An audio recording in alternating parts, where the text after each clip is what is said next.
the save on the penalty kick. Just take us through that. And it was a big moment in the match. Yeah, for sure. You know, we do our scout and stuff, but I did not have any scout on that penalty.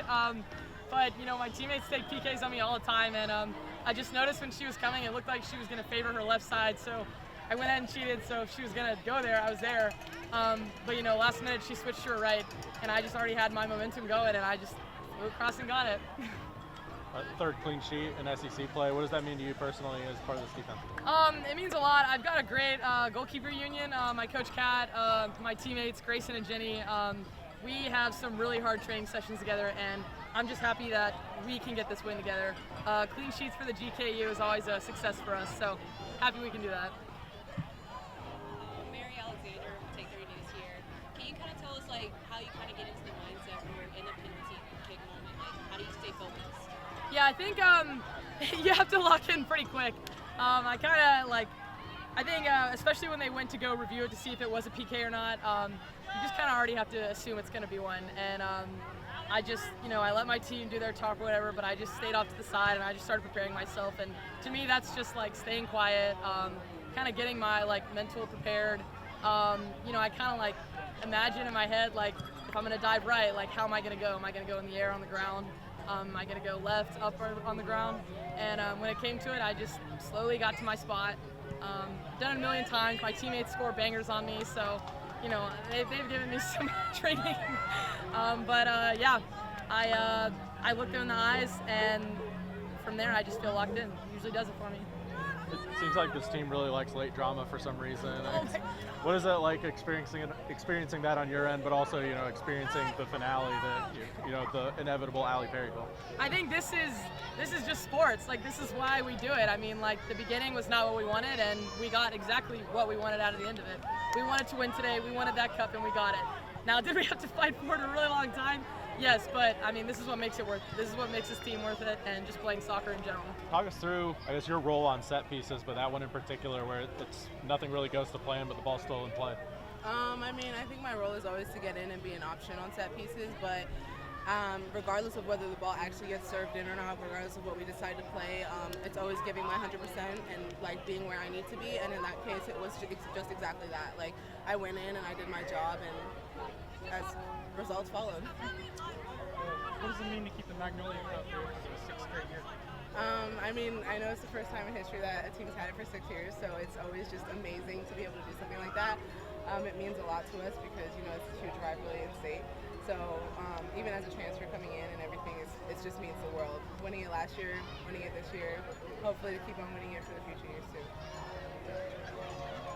Another clean sheet for the defense, and Sarah stepping up big on the penalty. What have you seen from her this season? You know, stepping into some pretty big gloves left over. I mean, I've seen a ton of growth from her. I'm really proud of her. Like to come up big in a save like that kept us in the game. They were coming in hot in those like 20-30 minutes at that time. So to come up and save that PK is huge. And just to have that presence and to know we can count on her. I mean, when that PK came up, I had no doubt in my mind that she was going to save that. So I think it's just huge to have that confidence in somebody, especially your goalkeeper, because everything starts from the back and it goes forward. So. And leading up to that free kick goal, there was another free kick sort of near the center circle, and you and Allie were talking a little bit. What was said there from the two of you, two leaders in this team? I mean, I think Allie and I are always trying to get on the same page for free kicks, so honestly, I can't remember exactly what was said in that moment, but if I had to guess, it was probably just trying to get on the same page and figure out something that we were going to run to get us in a good spot to have a scoring opportunity. And I have a question. Yesterday I was able to talk to Kennedy, and one thing she brought up was this team has a lot of trust in each other, and that's something you brought up today as well. Can you talk about how you guys kind of build that trust in each other? We spend countless hours getting to know each other, opening up to each other. We're a family. I think it's the time that we put into that really counts. Like, we get to be vulnerable with each other, but you have to have the bravery to do that. And showing that bravery and being able to do that is what builds that trust. And without that trust, honestly, I don't think this team could do what we're doing right now. It's the foundation for everything that we do. So, like Kennedy said, it's really a huge part of this program. Allie, there's tense moments going into the final, 20 minutes or so, but you get that free kick in there and it bounces around. I guess, what did you see from your perspective, and what have you guys kind of worked on those situations? When I was going to take the free kick, everyone was asking, what are we running? And we ran that exact one. It was our last free kick yesterday in practice, and I just said we're doing that exact thing again because it worked in practice. And honestly, I just put it in the spot where I was told to, and Nye did a great job being where she was supposed to, fighting for it. The second, third phase, we didn't give up. That's fight, and that's grit, and that's just that goal. Of course, you don't know what it's like not to have the Magnolia Cup. Y'all won it for the sixth straight year. Just what does that streak mean to you? You know, it hasn't been done before, has it? Does anyone know? You haven't won it. No one has won it 6 times in a row. They had it for 7 years with ties. Okay, well, I don't know how it feels to not have it, and I wanted to keep it that way, and that's what we were telling everyone in the locker room was that it's home here. And we knew they came in here with really nothing to lose because they haven't had it for 6 years. So it was more of they had nothing to lose, we had everything to lose. So we just had to play our best game because they were coming to play their best game. And that's just how every time it is when we play them is. It's a battle, it's a fight for a full 90 minutes, and that's what it was today. You get your regularly scheduled goal, but good play by Zoe out on the wing and that cutback pass. I guess she's talked about expanding that part of her game and being more of an assister. What have you seen from her just playing alongside her up front? Yeah, the past couple of weeks especially, we have been working on the connection between the midfielders and the forwards, like what they do on and off the ball for other players, and Zoe has been challenged with doing better at that, and she's taken it head on, and she's done a great job, and today was a perfect example of what we've been doing in practice. She's creating not only just for herself but for other people, and that makes her a double threat. So you know, I'm really proud of her. That all happened because of her, and yeah. Kids strike again.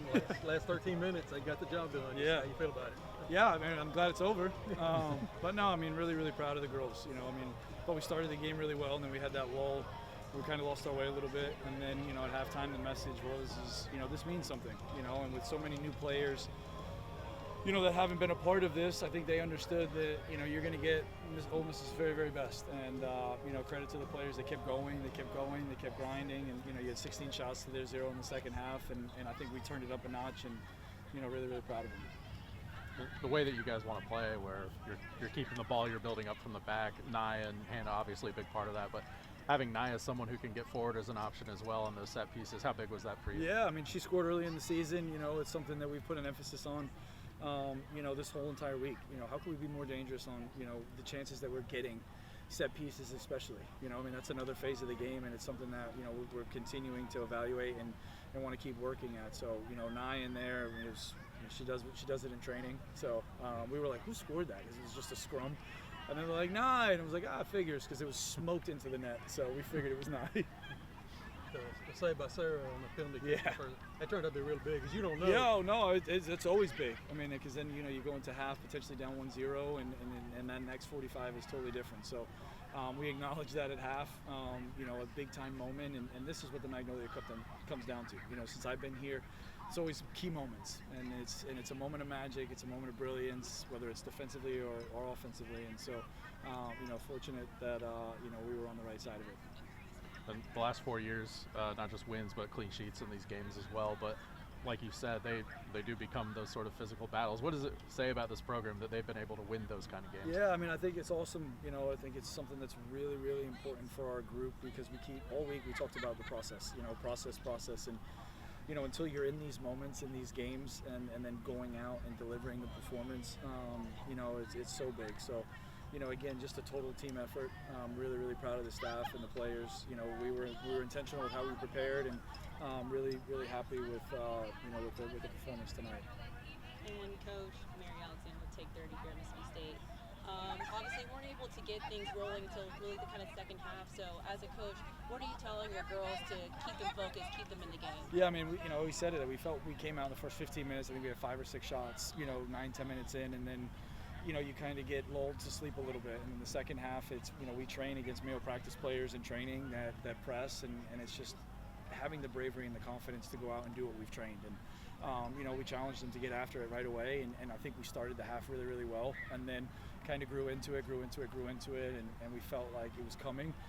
But really, really proud of them for continuing to fight, and then, scoring the first, then scoring the second, and then going after the third and fourth. So, that's that ruthless piece we continue to keep trying to teach, but also how do we respond in those moments after we can, after we score a goal. Thank you.